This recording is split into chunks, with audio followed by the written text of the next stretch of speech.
Exactly मैं बताऊं, जब मैं बोलता था कि मैं जियोलॉजी से कर रहा हूँ तो सब मुझे स्पेलिंग करके बताना पड़ता था, सब बोलते जियोलॉजी। तो इस फील्ड को कोई जानते नहीं, फिर मुझे बताना नहीं अर्थ साइंस, उसके साथ एक लाइन लगाना पड़ता था कि अर्थ साइंस। तो इस तरह से था ये सारी चीजें, लेकिन काफी इंटरेस्टिंग सब्जेक्ट है। ये मैं बताऊंगा कि अगर आप जियोलॉजी अपना करियर बनाना चाह रहे हैं तो आप +2 के बाद, आपका मैथ्स और फिजिक्स है, +2 के बाद आप ऑनर्स में आप अपने साथ मेन जियोलॉजी के साथ फिजिक्स और मैथ्स को सब्सिडियरी रखने की कोशिश करें। क्योंकि क्या होता है कि आप जियोलॉजी ग्रेजुएशन तो कर लेंगे, आइदर ज्योग्राफी और केमिस्ट्री रख के, लेकिन आईआईटीज में आप एमटेक नहीं कर सकते। यार यूपीएससी कंडक्ट करती है, उसको आप देंगे। तो मेरा कहना रहेगा कि अगर आप ज्वाइन करते हो तो आपका मेन फोकस आप इस जीएसआई ज्वाइन करने का सोचें, जियोलॉजिकल सर्वे ऑफ इंडिया को। तो लड़कियों के लिए भी फीचर्स मतलब काफ़ी अच्छा अपॉर्चुनिटी है इसमें। ये नहीं कि नहीं सिर्फ बॉयज़ ही कर सकते हैं या समथिंग, नहीं, उनके लिए भी है। और दूसरी बात कि उनके लिए एक अच्छी बात है, अगर वो ऑफिस ज्वाइन करना चाह रही है तो इसके साथ क्योंकि आप कोई भी जियोलॉजिकल सॉफ्टवेयर आप कर ले साथ में, तो आपको फील्ड ना जाके आप ऑफिस में बैठ के सारा वर्क कर सकते। This is Muhammad Mudassir Alam, and you are watching me on youtube.com/md Mudassir Alam channel. We are bringing an exclusive show, the Mudassir Talk Show, a talk show bringing exclusive interviews of experts of various fields, an exclusive show to inspire you, an exclusive show to motivate you, an exclusive show to shape up your career. अस्सलाम वालेकुम, नमस्ते, hello and welcome. मैं मोहम्मद मुदस्सिर आलम आप सबका the Mudassir talk show के इस episode में स्वागत करता हूं, खैर मकदम करता हूं, दिल से इस्तकबाल करता हूं। द मुदस्सिर टॉक शो के एपिसोड्स आपको काफ़ी पसंद आ रहे हैं, आपके कमेंट फीडबैक लगातार मुझे मिल रहे हैं, इसके लिए आप सबका बहुत बहुत शुक्रिया। द मुदस्सिर टॉक शो के इस एपिसोड में हम आज एक ख़ास टॉपिक पे बात करेंगे। टॉपिक है जियोलॉजी। जियोलॉजी एक सब्जेक्ट है, जियोलॉजी को पढ़ के लोग जियोलॉजिस्ट बनते हैं, अर्थ साइंटिस्ट बनते हैं। इस फील्ड में कैसे आप करियर परस्यू कर सकते हैं, क्या क्या करियर अपॉर्चुनिटीज़ हैं, कैसे आप आगे बढ़ सकते हैं, इन्हीं बातों को जानने के लिए हम आज एक ख़ास एक्सपर्ट से बात करेंगे। उनका नाम है मिस्टर मबरूर शाहिदी। मिस्टर मबरूर शाहिदी का ताल्लुक बिहार के किशनगंज ज़िले से है। फ़िलहाल वो साउथ अफ्रीका में as a project manager mining काम कर रहे हैं। उनसे हमने जाना है कि जियोलॉजी फील्ड में क्या क्या करियर एवेन्यूज़ हैं, क्या क्या करियर अपॉर्चुनिटीज़ हैं और उनकी जर्नी कैसी रही, कैसे वो वहाँ तक पहुँचे इंडिया से साउथ अफ्रीका, और फ़िलहाल वो क्या कर रहे हैं। साथ ही साथ हमने उनसे जानने की कोशिश की है कि कैसे कोई भी यूथ जो उस फील्ड में जाना चाहता है, जियोलॉजिस्ट बनना चाहता है, अर्थ साइंटिस्ट बनना चाहता है, तो उनके लिए क्या राइट अप्रोच हो सकता है, राइट डायरेक्शन हो सकता है। तो चलिए द मुदस्सिर टॉक शो के इस खास एपिसोड में देखते हैं मिस्टर मबरूर शाहिदी से हुई खास बातचीत।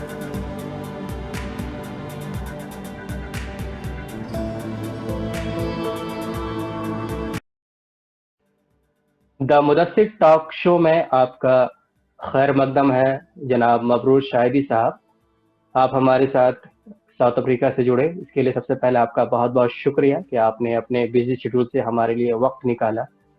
शो का फॉर्मेट जैसा कि आपको पता है कि सबसे पहले हम अपने गेस्ट का ब्रीफ इंट्रोडक्शन जानते हैं। सबसे पहले आप अपना ब्रीफ इंट्रोडक्शन दें। जी मुदस्सिर, अस्सलाम वालेकुम। सबसे पहले तो आपका शुक्रिया, आपने मुझे इसमें इनवाइट किया और एक अच्छे शो में आपने मुझे इनवाइट किया और जिसको कि मैं अपने बारे में बता सकूं, तो आपका बहुत बहुत शुक्रिया। फर्स्ट मेरा नाम मोहम्मद मबरूर शाहिदी है। एक्चुअली मैं झाला टेरागाह से बिलोंग करता हूं, बट हमारी परवरिश और सब कुछ किशनगंज में ही हुई। और एजुकेशन भी, अपना एजुकेशन जो शुरुआती है वो किशनगंज इंसान स्कूल से हुआ, और उसके बाद फिर हायर सेकेंडरी से मेट्रिकुलेशन। उसके बाद फिर मूव करके पटना, आगे से जर्नी आगे बढ़ते बढ़ते अलीगढ़ पहुंची, फिर एमटेक के लिए मध्य प्रदेश सागर पहुंचा, और फिर इस तरह से जर्नी कंप्लीट किया अपना एजुकेशन का। करंटली मैं साउथ अफ्रीका में एज ए प्रोजेक्ट मैनेजर काम कर रहा हूँ। जो यहाँ की एक साउथ अफ्रीकन कंपनी है आईपीपी माइनिंग के नाम से, जो मैं बेस्ड हूँ पीट बैंक, एक प्रिटोरिया जो capital city of south Africa है उससे 100 किलोमीटर दूर है। तो मैं चाहूंगा कि आप जो कोर्स आपने किया है, जो हायर एजुकेशन में जो कोर्स किया, चाहे आपने अलीगढ़ से पढ़ाई की या सागर से पढ़ाई की, वो कोर्स क्या है और उस कोर्स की तरफ आप कैसे, आपका रुझान गया, आपको कैसे पता चला? मुदस्सिर भाई, इसके पीछे एक कहानी ये है कि सबसे पहली बात कि कोई भी अपने, आजकल क्या होता है कि या तो दो ही एम्बिशन लेके चलते हैं, मेडिकल या इंजीनियरिंग लेके चलते हैं। तो मेरा भी था कि इंजीनियरिंग करना है, तो पटना पहुंचा। और पटने में एक बहुत बड़ी बीमारी क्या है कि आपको जो जॉन्डिस होता है, ये सारी चीजें हैं। तो मुझे भी हो गया, उसकी वजह से मेरा 1 साल लैप्स हो गया कंप्लीटली 12th के बाद। तो मैं काफी बैक चला गया। फिर मैं सोचा क्या करना चाहिए जिससे कि मैं इसको रिकवर करूं। उसी बीच में एक हादसा ये हो गया कि मेरे फादर की भी डेथ हो गई, तो काफी मैं डिप्रेस। तो फिर मैंने कहा अब क्या करना। मुझे पटने में मैं वापस आया, लेकिन अपने स्टडी फिर से नहीं कर पा रहा था। तो फिर मैंने कहा कि सर्च करने लगा क्या करूं। तो मुझे थोड़ा बहुत मैंने इंटरव्यूज देखे थे जियोलॉजी के। एक्चुअली रिसेंटली किसी ने आईएएस क्वालिफाई किया था जियोलॉजी बैकग्राउंड से, तो मुझे वहां से जियोलॉजी थोड़ा सा आया। तो उस चीज को मैं पता किया और फिर फील्ड देखा मैंने। जब मैं ज्वाइन करने जा रहा था उससे पहले मैंने थोड़ा सा रिसर्च किया, तो देखा इसके पीछे की बैकग्राउंड है, इसमें जॉब्स हैं। एक अलग फील्ड है, लेकिन देखा जाए तो बहुत सारे जॉब्स हैं इसमें। तो मैं अलीगढ़ मूव किया। और आपको एक और अच्छी बात बताऊं कि जब मैं अलीगढ़ गया एडमिशन के लिए, तो प्रोफेसर्स मुझे जब एडमिशन चल रहा था तो मुझे वहां पूछ रहे थे कि आपको फिजिक्स मिल रहा है, मैथ्स मिल रहा है, तो आप जियोलॉजी क्यों ले? मैंने कहा मुझे इंटरेस्ट है जियोलॉजी में। तो वो लोग आपस में बातें करने लगे और हंसने लगे। तो उस वक्त तक मुझे कुछ समझ में नहीं आया। जब मैं अलीगढ़ क्लासेस अटेंड करने लगा, तो मेरे साथ जितने भी बैचमेट थे सब कह रहे यार हम लोग को जियोलॉजी छोड़ना है, हम लोग को कोई फिजिक्स में मार्क्स ज्यादा लाना है और सब्सिडी को मेन बनाना है, इस तरह से की बात है। तो फिर मैंने उनके साथ बातें करने लगा। मैंने बताया कि देखो यार इस फील्ड में भी जॉब है, ऐसा नहीं है कि नहीं है। आप स्टडी करो, आपको लगता है सिर्फ ऑनर्स करेंगे और इसके बाद कुछ नहीं है। तो उनको मैंने बताया कि आप आईआईटीज जाओ, वहाँ आपके लिए जियोलॉजी में एमटेक है, अदर फील्ड्स है, बहुत सारे फील्ड्स हैं। तो मैंने अपने वहाँ से ग्रेजुएशन किया। देन मुझे एमटेक करना था। तो एमटेक के लिए दो फील्ड होता है, इधर आपको चाहे तो आईआईटीज जाओ, और एक सागर यूनिवर्सिटी बहुत ही अच्छी यूनिवर्सिटी है जो कि जियोलॉजी के लिए काफ़ी फेम है मध्य प्रदेश में। तो फिर मैंने वहाँ का एंट्रेंस दिया ग्रेजुएशन के बाद, और लकीली मेरा सिलेक्शन हुआ। तो मैंने वहाँ से एमटेक कंप्लीट किया। तो इस तरह से ये जर्नी आगे बढ़ी। कोई भी कोर्स आप करते हैं तो उसमें जॉब चाहिए, यही एक एम्बिशन हर किसी का होता है कि इसमें आउटपुट क्या है, output and output is job. तो वो जो जर्नी है आपकी, जो आपने सागर से किया, जो आपने पोस्ट ग्रेजुएशन किया, उसके बाद क्या आपको स्ट्रगल करना पड़ा या फिर आसानी से जॉब मिल गई, फिर अभी आप अब्रॉड पहुंच गए? तो ये सफर अगर आप हमसे शेयर करते हैं तो हमारे दर्शक और जो जियोलॉजी करना चाहते हैं उनके लिए काफी कुछ इंस्पायरिंग हो सकता है। जी जी, मैं बेशक आपको बताऊं कि इस फील्ड में जॉब अपॉर्चुनिटी बहुत अच्छी है, बट ये है कि अप्स एंड डाउन सब सारे फील्ड्स में आ रहे हैं। स्पेशली अगर देखें तो माइनिंग सेक्टर कुछ डाउन हुआ, ऑयल फील्ड ये जो ग्लोबल रिसेशन आया उसके बाद से, तो थोड़ा बहुत तो अप्स एंड डाउन है, लेकिन जॉब्स हैं इसमें जो भी जाते हैं, क्योंकि कम्प्लीटली डिफरेंट एक ऑप्शन है ये। अगर आप देखें तो कोई जानते नहीं है इस फील्ड को कम्प्लीटली। लेकिन दूसरी बात, अगर जॉब नहीं भी है तो इस फील्ड में जो है लोग बहुत कम है। तो अगर आप कुछ भी कर लेते हो, एक मास्टर डिग्री आप इसमें से लेते हो, तो आपको एक ये है कि आपको जॉब डेफिनेटली है। और मैं बताऊं आपको कि इस फील्ड को आप सिर्फ जियोलॉजी में एक ही सेक्टर नहीं है, जियोलॉजी में सेक्टर जो है आपको डिवाइड हो जाते हैं। फर्स्ट एक एक्सप्लोरेशन एंड माइनिंग, जो कि आप माइनिंग फील्ड में जा सकते हैं। देन आप जा सकते हैं oil exploration, oil and gas में, दूसरा डिवीजन हो गया आपका। तीसरा इंजीनियरिंग जियोलॉजी है, जो आप कंस्ट्रक्शन से रिलेटेड है आपका। तो कंस्ट्रक्शन अभी बूम पे है, तो जॉब अपॉर्चुनिटी कंस्ट्रक्शन फील्ड में अभी मैं कहूँगा बहुत ज़्यादा है geology. And then the fourth field आ जाता है हाइड्रोजियोलॉजी। तो और जब मैं बताऊं कि लकीली 2006 के बाद से इसके लिए गवर्नमेंट वैकेंसीज बहुत आने लगी। यूपीएससी कंडक्ट करती है जियोलॉजिकल सर्वे ऑफ इंडिया के लिए। तो एट दैट टाइम 2006 टू 2012-14 तक जो डिपार्टमेंट ऑफ जियोलॉजी ने ऑलमोस्ट 300-400 वैकेंसी एवरी ईयर निकाल रही थी। अभी उन्होंने रिड्यूस कर दिया है 140, 150 इस तरह से एवरी ईयर यूपीएससी कंडक्ट करती है, उसको आप देंगे। तो मेरा कहना रहेगा कि अगर आप ज्वाइन करते हो तो आपका मेन फोकस आप इस जीएसआई ज्वाइन करने का सोचें, जियोलॉजिकल सर्वे ऑफ इंडिया को। तो उसमें आपकी फ्यूचर भी है, प्लस एक अच्छा ऑर्गेनाइजेशन है जहां आप सीखने को मिलता है। बेसिकली जो जियोलॉजी होता है, जियोलॉजिस्ट बेसिकली कहलाते हैं अर्थ साइंटिस्ट। आपसे एक साइंटिस्ट हो बेसिकली, तो आपको आपके फील्ड के बारे में जियोलॉजिकल सर्वे ऑफ इंडिया में ही पता चलता है कि आप क्या कर रहे हैं। अगर आप जॉब जॉब सर्च करने लगे इधर उधर, तो क्या होता है फिर वो कॉर्पोरेट सेक्टर आते हैं, फिर आपको अपना सारा चीज रख देना पड़ता है, जियोलॉजी एक साइड, फिर आपको अदर्स करते हैं। तो बेटर रहता है कि आप जियोलॉजिकल सर्वे ऑफ इंडिया में जाएं और वहां आप अपना करियर बनाएं, तो सबसे अच्छा रहता है। और अपॉर्चुनिटी है वहां पे, और government every year minimum 140-150 vacancies निकाल रही है। तो उसके एग्जाम्स होते हैं 2 फेज में, क्योंकि यूपीएससी कंडक्ट करती है, तो आप जान ही रहे हो। तो उसमें क्या है कि फर्स्ट फेज होता है आपका रिटन होता है, मेंस, देन उसके बाद इंटरव्यू सेक्शन होता है। अगर आप मेन क्वालिफाई करते हो तो आपका फिर इंटरव्यू के लिए वो आपको कॉल करते हैं। तो और उसके लिए मैं आपको कहूँगा कि हमारे एरिया में, आपके अदर्स वीडियो में मैंने देखा, इंग्लिश फर्स्ट पेपर आपका इंग्लिश, और अगर आप इंग्लिश में क्वालिफाई करते हो देन आफ्टर आपके जियोलॉजी के पेपर्स चेक होंगे, अगर अदर यू आर डिस्क्वालीफाइड। सो ऐसा सिस्टम है। तो मैं सबको, आपके व्यूअर्स को कहूंगा कि इंग्लिश को साथ साथ में इम्प्रूव करते रहे। तो यह है geological society of survey of India में, इसकी काफी अपॉर्चुनिटी है, आप वहाँ करें। आप अपना करियर की मतलब अगर देखना है तो आप अपना करियर वहाँ बनाने की कोशिश करें, अदरवाइज ऑप्शन बहुत हैं। अगर वहाँ आपका नहीं होता तो आप, प्राइवेट कंपनियां हैं, माइनिंग सेक्टर है, ऑयल फील्ड है, हर जगह ओपन है। और कंस्ट्रक्शन सेक्टर तो मैंने बताया जैसा कि वो है, ओपन है अभी, जियोलॉजिस्ट के लिए काफी अच्छा मार्केट है। तो आप वहाँ अपना करियर बना सकते हैं। चलिए, आपने बहुत सारे करियर अपॉर्चुनिटीज बता दिया जियोलॉजी जो सब्जेक्ट है उसका। एक सवाल इसी से जुड़ा हुआ, जो आप जहाँ जिस पोजीशन में पहुंचे हैं, तो उस किस पोस्ट को आप होल्ड कर रहे हैं? आप अब्रॉड कब गए? क्या पहले आपने इंडिया में जॉब किया था, या पहले ही आपको वहाँ अपॉर्चुनिटी मिल गई? और आपका एक्सपीरियंस अब तक का कैसा है? यही हमारा सवाल है कि आप इसके बारे में थोड़ा सा हमें डिटेल से बताएं। एक्चुअली मैं बताऊं कि जैसे मेरा एमटेक कंप्लीट हुआ, उसके बाद मुझे एक ऑफर आया, यूनिवर्सिटी में ही हमारा कैंपस हुआ, लेकिन अनफॉर्चुनेटली वो कैंपस रिसेशन शुरू हुआ, तो हमारा ज्वाइनिंग नहीं हो पाई किसी की।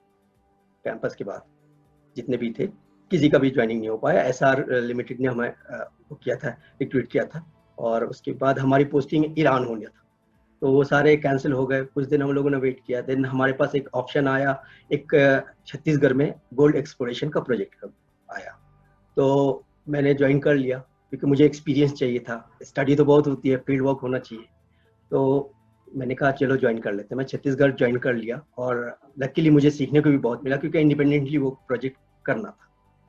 तो उसमें मैंने 6 मंथ उस प्रोजेक्ट का किया, प्रोजेक्ट फिनिश किया, और काफ़ी मैंने सीखा भी वहाँ। जो भी मैंने स्टडी किया था उसको इम्प्लीमेंट करने का मौका मिला मुझे पुल पे। उसके बाद मुझे ऑफर एक सहारा इंडिया, जो अपना सहारा है, सहारा ग्रुप की एक माइनिंग कंपनी को करती थी, उन्होंने मुझे ऑफर दिया। फिर मैंने उनको ज्वाइन किया, जो कि हमें ज्वाइन किया था मेडागास्कर के लिए।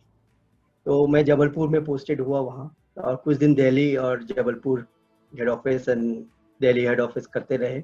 और लकीली कहें, अनफॉर्चुनेटली कहें, कि उस टाइम क्या था कि मेडागास्कर में सिविल वॉर होने लगा, तो हम लोग वहाँ जा नहीं पाए।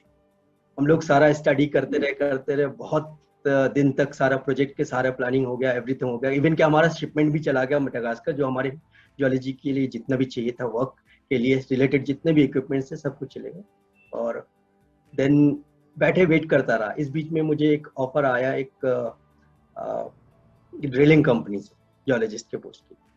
तो मैं वहाँ रिजाइन करके टाटा क्रोमाइट माइन जो है सुकुंदा उड़ीसा में है, उसमें मुझे पोस्टिंग आई, तो मैं वहाँ ज्वाइन कर लिया। तो वहाँ भी अच्छा मुझे एक्सपीरियंस मिला, क्योंकि टाटा की माइंस थी, और मैंने वहाँ भी लगभग 6-7 महीने काम किए। तो मेरे जो पुराने बॉस थे, जो हमारे हेड थे सहारा में, वो एक्चुअली में जियोलॉजिकल सर्वे ऑफ इंडिया से रिटायर्ड थे। तो उन्होंने मुझे कॉल किया एक दिन कि मबरूर, मेरे पास एक ऑप्शन है आपके लिए, कि मैं ये फ़ोन किसी को भी कर सकता था, लेकिन मैं आपको कर रहा हूँ क्योंकि मैं आप पे यकीन करता हूँ। तो मैंने कहा सर बताइए क्या है। तो उन्होंने कहा एक इथियोपिया का प्रोजेक्ट है, जो कि मुझे एक इंडिपेंडेंट जियोलॉजिस्ट चाहिए, और वो मैं आप में देखता हूँ, तो मैं आपको ऑफर करता हूँ कि आप ज्वाइन करना चाहेंगे। मैंने कहा सर आप ऑफर कर रहे हो तो मैं, मेरे लिए तो बहुत खुशी की बात है, और एक क्या कहते हैं, मैं अपने को बहुत ही खुशकिस्मत समझता हूँ कि आपने मुझे ये ऑफर किया। तो उन्होंने कहा ठीक है, मैं प्रोजेक्ट डिटेल भेजता हूँ, आप स्टडी करो। बट उन्होंने कहा कि आपको अकेले जाना पड़ेगा, कंपनी का वहाँ कोई नहीं, no one okay. Is from company, means आप ही रहोगे कंपनी का, और हमारा वहाँ कोई सेटअप नहीं। तो तो शुरू में तो थोड़ा डर भी लगा कि पहली बार कहीं जाना और अनजान जगह।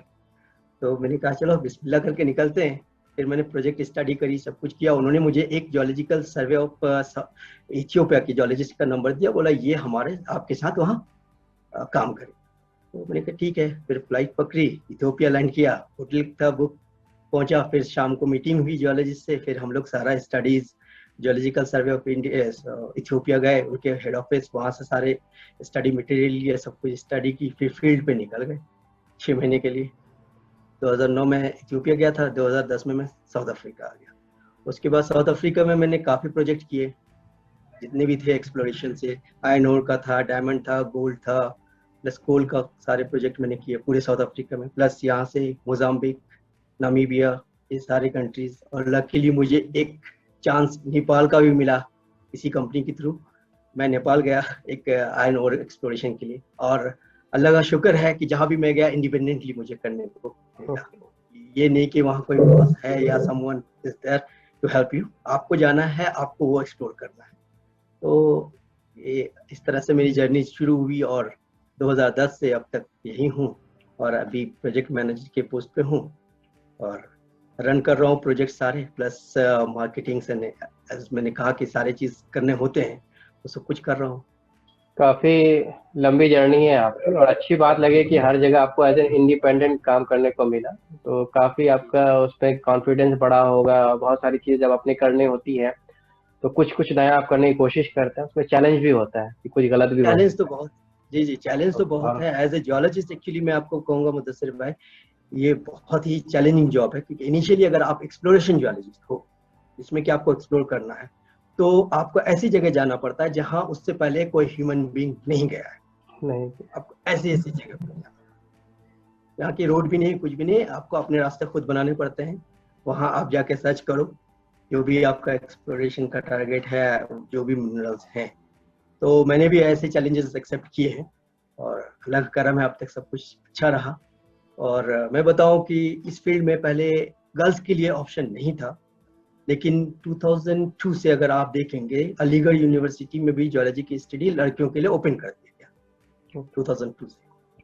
जी, तो गर्ल्स के लिए भी ऑप्शन है। ये है कि गर्ल्स इसलिए नहीं जाते थे पहले शायद कि इंडिया में माइंस में गर्ल्स अलाउ नहीं थे, वीमेंस, तो इसलिए जियोलॉजी को उनसे हटा के रखा गया था। अभी 2002 के बाद से गर्ल्स अलाउड है, तो लड़कियों के लिए भी फीचर्स मतलब काफ़ी अच्छा अपॉर्चुनिटी है इसमें। ये नहीं कि नहीं सिर्फ बॉयज ही कर सकते हैं या समथिंग, नहीं, उनके लिए भी है। और दूसरी बात कि उनके लिए एक अच्छी बात है, अगर वो ऑफिस ज्वाइन करना चाह रही है तो इसके साथ क्योंकि आप कोई भी जियोलॉजिकल सॉफ्टवेयर आप कर ले साथ में, तो आपको फील्ड ना जाके आप ऑफिस में बैठ के सारा वर्क कर सकते। करना क्या होता है एज ए जियोलॉजिस्ट जिनको कहते हैं, या जो आपने कहा कि अर्थ साइंटिस्ट, वो करते क्या एक्चुअली? ओके जी, एग्जैक्टली, आपका क्वेश्चन बहुत अच्छा है। एक्चुअली में सब लोग यही सोचते हैं कि जियोलॉजिस्ट का वर्क क्या होता है। तो मैं बताऊं कि जियोलॉजिस्ट का वर्क आपने जैसे कहा, तो मैंने बताया कि एक तो एक्सप्लोरेशन जियोलॉजिस्ट में, तो एक्सप्लोरेशन अगर आप करते हैं तो अननोन प्लेस रहता है, जहाँ की जिसको हम लोग वर्जिन ग्राउंड बोलते हैं, कि उसको कुछ नहीं पता कि इस ग्राउंड में है क्या नहीं। तो फर्स्ट हम लोग उस एरिया का डिटेल डेस्कटॉप स्टडीज करते हैं, उस एरिया में कभी कुछ पास्ट में कोई वर्क हुआ है किसी कंपनी ने, या फिर उस जियोलॉजिकल सर्वे ऑफ दैट उस कंट्री का किसी ने कुछ वर्क किया है, तो उनके रिपोर्ट्स को हम लोग स्टडी करते हैं। तो उससे अगर हमको थोड़ा सा भी लगता है कि नहीं इन्होंने वर्क किया है, और सर्टेन मिनरल्स, लाइक कोई भी मिनरल्स वहाँ लाइक कोल, गोल्ड और आयरन कुछ भी वहाँ मिला है, तो देन उसके लिए हम लोग डिपार्टमेंट ऑफ मिनरल्स में उसके लिए लाइसेंस अप्लाई करते हैं। लाइसेंस मिलने के बाद उसको हम लोग टीम बनाते हैं जियोलॉजिस्ट का, कि मैपिंग करना है, जिसको हम लोग मैपिंग सॉफ्टवेयर हमारे पास होते हैं जियोलॉजी के, उस पर हम लोग अपना पूरे एरिया को डिवाइड कर लेते हैं कि हमको किस तरह से मैपिंग करनी है। फिर हम लोग फिजिकली ग्राउंड पे जाते हैं और एक ग्रिड में हम लोग उसको चेक करते हैं, और जो होता है रॉक होते हैं उनके सैंपल्स लेते हैं, सारे सैंपल्स कलेक्शन होती है। उसके बाद हम लोग फील्ड का सारा सैम्पलिंग के बाद मैपिंग डिटेल्स को हम सॉफ्टवेयर के थ्रू मैप पे प्लॉट करते हैं कि इस जगह से ये सैंपल लिया गया। उसके बाद सैंपल टेस्ट होता है, अगर सैंपल पॉजिटिव आता है, नहीं कुछ इसमें मिनरल्स ट्रेसेस हैं, देन हम लोग ड्रिलिंग का एक प्रपोजल डालते हैं कि नहीं हमको ड्रिल करने की जरूरत है। तो इनिशियली हम लोग का ड्रिलिंग स्पेस रहता है 1 किलोमीटर और 2 किलोमीटर स्पेस पे फ्यू ड्रिल होल करके देख लेते हैं कुछ है। अगर वो ड्रिल होल के रिजल्ट भी हमारे पॉजिटिव आते हैं, देन हम उसको और एरिया को शॉर्ट करते हैं। देन हम उसमें 500 मीटर पे ड्रिल करना शुरू करते हैं। फिर उसके बाद ड्रिल का जो लॉग्स आते हैं उसका लॉगिंग शुरू होती है। Each and every rock type का लिथोलॉजी लिखनी पड़ती है कि कौन सा रॉक है, कितने मीटर पे है, किस डेप्थ पे है। ये सारी चीज इनिशियली आप जब जियोलॉजिस्ट आएंगे तो फर्स्ट काम यही होता है। उस वक्त आपको ऑफिस भूल जाओ, आपके लिए ऑफिस नहीं होता है। आपका जो है फील्ड आपका ऑफिस है। आप एसी आपको नेचुरल एसी है, ऑलवेज धूप और छांव हर चीज मिलता है, वो आपका, तो आप वही करते हो बस शाम को। और टाइम भी आपके पास नहीं होता क्योंकि आप दिन भर जो स्टडी करते हो शाम को आके सारे रिपोर्ट पे आपको लिखना होता है कि आपने क्या क्या किया और क्या आपका ऑब्जर्वेशन रहा। तो ये सारी चीजें करते हुए आप जब वो रिजल्ट भी पॉजिटिव आते हैं, देन हम ये करते हैं उसके हम लोग सॉफ्टवेयर पे उसको प्लॉट करते हैं माइनिंग रिजर्व के लिए कि इसमें रिजर्व कितना है, कि ये रिजर्व माइनेबल है, इकोनॉमिक है। ये सारा जियोलॉजिस्ट का काम है। इवन के फिर माइन प्लान भी हम बना के देते हैं कि इसको किस तरह से माइन करना है और कितने एरिया में करना है और कहाँ से माइनिंग शुरू करनी है। तो जियोलॉजिस्ट एक किसी भी माइन के लिए बेसिकली मैं कहूँ तो इम्पोर्टेंट फर्स्ट थिंग है, मतलब माइन स्टार्ट होता है जियोलॉजिस्ट से। विदाउट जियोलॉजिस्ट कोई माइन ओपन नहीं हो सकता। तो हम लोग वहां से शुरू करते हैं। उसके बाद क्या है कि अगर माइन ओपन भी हो गया तो जियोलॉजिस्ट की जॉब खत्म नहीं होती है, क्योंकि जो ब्लॉक मॉडल देते हैं कि माइन कैसे करनी है उसकी रिजर्व, तो हर चीज एग्जैक्टली क्योंकि ये हमने सॉफ्टवेयर पे प्लान किया, लेकिन अंडरग्राउंड का कंडीशन हमें नहीं मालूम कि कैसे। जब आपने ओपन किया, समझो कि आपकी कोई जियोलॉजिकल स्ट्रक्चर आ गया, कोई फॉल्ट आ गया या समथिंग, कुछ स्टेटा चेंज हो गया, तो फिर हमको माइन प्लान चेंज करना पड़ता है अकॉर्डिंगली। तो वो काम चलता है उस तरह से स्टेज बाय स्टेज सारी चीज। तो each and every day geologist को उस रिजर्व की, मतलब अगर हमने कोई एक ब्लॉक ओपन किया 40/100 मीटर का माइन करने के लिए, ब्लास्टिंग भी उसके बाद, तो उसको भी जियोलॉजिस्ट डेली वेरीफाई करते हैं कि जो हमने एजम्पशन किया था कि इस ब्लॉक में हमको सर्टेन अमाउंट ऑफ मिनरल्स मिलना चाहिए उतना है कि नहीं है, या कुछ जियोलॉजिकल फॉल्ट या फॉल्ट से कुछ चेंजेस तो नहीं हुए हैं। तो ये हमारा काम एज इट इज चलता है।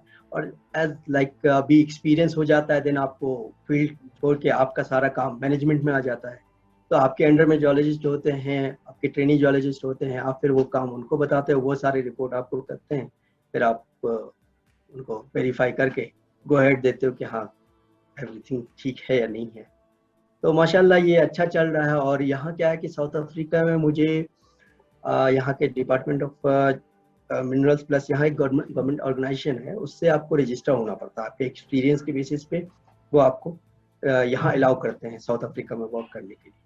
तो अल्लाह के करम से मैंने रजिस्टर किया और प्रोफेशनल नेचुरल साइंटिस्ट का वो आपको सर्टिफिकेट देते हैं। वो उन्होंने मुझे वो सर्टिफिकेट भी मिल गया यहाँ से 2012 में ही। और उसके बाद क्या होता है कि आप एक कॉम्पिटेंट पर्सन हो जाते हैं कि आप किसी भी रिपोर्ट, जो जियोलॉजिकल रिपोर्ट आती है फाइनली किसी माइन का या किसी एरिया को आपने एक्सप्लोर किया, तो उसकी रिपोर्ट जो वैलिडेशन होना चाहिए कि ये रिपोर्ट वैलिड है या नहीं है, तो कॉम्पिटेंट पर्सन जो है वो अगर साइन किया उस पर, तो देन आफ्टर वो रिपोर्ट इंटरनेशनली वैलिड है। तो उस रिपोर्ट को आप कहीं भी पब्लिश कर सकते हैं, और या कोई अगर थर्ड पार्टी उस एरिया को परचेज करके माइन करना चाहता है तो उस रिपोर्ट के बेसिस पे वो गो थ्रू कर सकता है। तो डिसीजन लेते हैं। तो अल्लाह का करम है, अभी 12 साल हो गए, 11 साल खत्म हो गए साउथ अफ्रीका। जिस इलाके से हम बिलोंग करते हैं सीमांचल से, तो क्या वहाँ पे जियोलॉजिकल सर्वे ऑफ इंडिया की तरफ से कोई प्रोजेक्ट रन होता है, जो कि हम आमतौर पे तो लोगों को पता नहीं होता। 1-2 बार हमने देखा है कि भाई तेल का कुआं कहीं निकला है, जो कि मुझे याद आ रहा है बचपन में मैंने देखा कि हटवार के आसपास कुछ उस तरह से लगा था, यहाँ से तेल निकलेगा। उसके बाद मुझे कहीं कुछ इस तरह की एक्टिविटी दिखी नहीं। तो क्या हमारी तरफ मिनरल रिसोर्सेज नहीं है, या गवर्नमेंट का उधर ध्यान नहीं है? क्या आप इस पे कुछ बता सकते हैं हमें? जी, बेशक एक्चुअली में क्या है कि अगर मैं आपको बताऊं कि मेरे अंदर जो जियोलॉजी का इंटरेस्ट आया, बेसिकली अभी आपने जो कहा कि तेल का कुआं निकला है, वो मैं बहुत छोटा था, हमारे उधर ओएनजीसी सर्वे कर रही थी पूरे। तो ओएनजीसी ने काफी एक्सप्लोर किया उस एरिया में, और मैं कहूँ कि हमारे उधर ऑयल है, ऑयल एंड गैस, बट वो एक रिजर्व है, उसको रिसोर्स में आते आते टाइम लगेगा, बट है अपने को। लेकिन मिनरल्स की जहां तक मैं कहूँ, मिनरल्स तो है, लेकिन वो काफी डेप्थ पे है, क्योंकि हम लोग कहे तो ये हिमालय के फुटहिल पे हिल पे हैं, और हमारे जितने भी मिनरल्स हैं वो काफी डेप्थ पे मिलेंगे, जिसको माइनिंग पॉसिबल नहीं है, इकोनॉमिक नहीं कह सकते, इकोनॉमिकली वो वायबल नहीं होगा। तो उसको हम लोग इसलिए एक्सप्लोर नहीं करते हैं। वैसे geological survey of India mostly हर एक जगह एक्सप्लोर कर चुके हैं, तो उसका हमारे पास रिपोर्ट है। कोई ऐसी बात जो मैंने नहीं पूछा हो या आपसे मिस हो गया हो, आप उस बात को यहाँ इंक्लूड करें। और जाने से पहले, इंटरव्यू खत्म करने से पहले, अगर कोई आपसे जुड़ना चाहता है, कुछ गाइडेंस लेना चाहता है, तो आप कैसे मदद कर सकते हैं? यही हमारा आखिरी सवाल है। एक्चुअली में मैं ये कहना चाहूँगा कि ये फील्ड जो है काफ़ी एक्साइटिंग है। जियोलॉजी बेसिकली एडवेंचरस है, एक्साइटिंग है, आपको न्यू न्यू प्लेस जाना के लिए मिलता है, और जो है आप इंजॉय करेंगे उसमें। आपको, जैसे मैंने आपको अपने शुरू में बताया कि काफ़ी कंट्रीज़ में ट्रैवल कर चुका हूँ, और कहूँगा कि जो भी अगर नए यंगस्टर हैं जो जाना चाह रहे हैं इस फील्ड में, अपॉर्चुनिटीज़ हैं, आप और डिपार्टमेंट्स वेलकम करती है अच्छे से इसको। आप आओ, कोई भी कंपनी है वो भी आपको वेलकम करती है। ईमेल एड्रेस है मेरा, फुल नेम mabrur@yahoo.com पे है, एंड फेसबुक पे है। बस मेरा अगर नंबर आप अगर शेयर कर देंगे तो मुझे कोई एतराज़ नहीं है, आप नंबर शेयर कर सकते हैं आपके व्यूअर से, वो मुझे व्हाट्सएप पे उस पर कॉन्टैक्ट कर सकते हैं। चलिए मबरूर शाहिदी, आप हमारे साथ जुड़े, काफ़ी अच्छा लगा आपसे बात करके, तरह तरह की बातें हुई। और मुझे लगता है कि जब ये इंटरव्यू लोग देखेंगे तो उनको भी काफ़ी अच्छा लगेगा, कि अलग ही फील्ड है जियोलॉजी। जॉलजी आपने कहा, जॉलजी से मैं हूँ, आप जियोलॉजी से हैं। और इत्तेफाक से कॉन्सिडेंस देखिए कि अलीगढ़ मुस्लिम यूनिवर्सिटी से मैं भी पढ़ा हूँ, और आपका डिपार्टमेंट और मेरा डिपार्टमेंट बिल्कुल पास पास हुआ करता था। तो बिल्कुल हम लोग क्यूरियोसिटी से देखते थे कि ये डिपार्टमेंट क्या है, किस तरह की। रॉक्सी आपके डिपार्टमेंट में होते थे, हम लोग रॉक्सी देखने जाते थे। जी हाँ, तो आप जी, अपना ये तो है।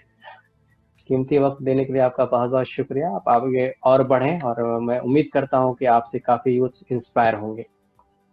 इंशाल्लाह, और आपका बहुत बहुत शुक्रिया, आपने मुझे इनवाइट किया शो में, क्योंकि एक यूनिक शो है बेसिकली, मैं कहूँगा, जो इससे पहले अपने एरिया में तो हुआ नहीं करता था, और जो ये यूथ के लिए काफ़ी हेल्पफुल है बेसिकली। बहुत बहुत एक शुक्रिया आपका। कोशिश है, आप जैसे एक्सपर्ट्स आएंगे तो और भी ये शो आगे बढ़ेगा, कारवां आगे बढ़ता रहेगा। तो आज शो को यहीं ख़त्म करते हैं। बहुत बहुत शुक्रिया, thanks a lot, all the best. अस्सलाम वालेकुम। मुझे ये आशा और उम्मीद है, यूं कहें कि पूरा यकीन है कि इस एपिसोड को देखने के बाद, मिस्टर मबरूर शाहिदी से हुई बातचीत को सुनने के बाद, देखने के बाद, आपको जियोलॉजी फील्ड के डिफरेंट अपॉर्चुनिटीज़ के बारे में अच्छे से मालूमात हासिल हो गई होगी। आपको ये जानकारी मिली होगी कैसे आप इस फील्ड में जा सकते हैं, कैसे आप अच्छा कर सकते हैं, क्या क्या अपॉर्चुनिटीज़ आपके लिए हैं। लेकिन अगर फिर भी आपके मन में कोई सवाल है, किसी तरह का कन्फ्यूज़न है, कोई भी क्वेरी है, तो आप नीचे कमेंट बॉक्स में अपने सवाल लिख सकते हैं। साथ ही साथ वीडियो के डिस्क्रिप्शन में मैंने मिस्टर मबरूर शाहिदी के सारे कॉन्टैक्ट डिटेल्स शेयर कर दिए हैं। आप उनको ईमेल कर सकते हैं, फ़ोन कर सकते हैं। साथ ही साथ अगर आप चाहें तो उनको फेसबुक पर भी मैसेज कर सकते हैं। तो द मुदस्सिर टॉक शो के इस एपिसोड में मैं आपसे विदा लेता हूं। अगले एपिसोड तक के लिए आप अपना अच्छे से ख्याल रखें, अपने आसपास का ख्याल रखें, अपने परिवार का ख्याल रखें। तब तक के लिए शब ब खैर, शुभ रात्रि, good night, all the best.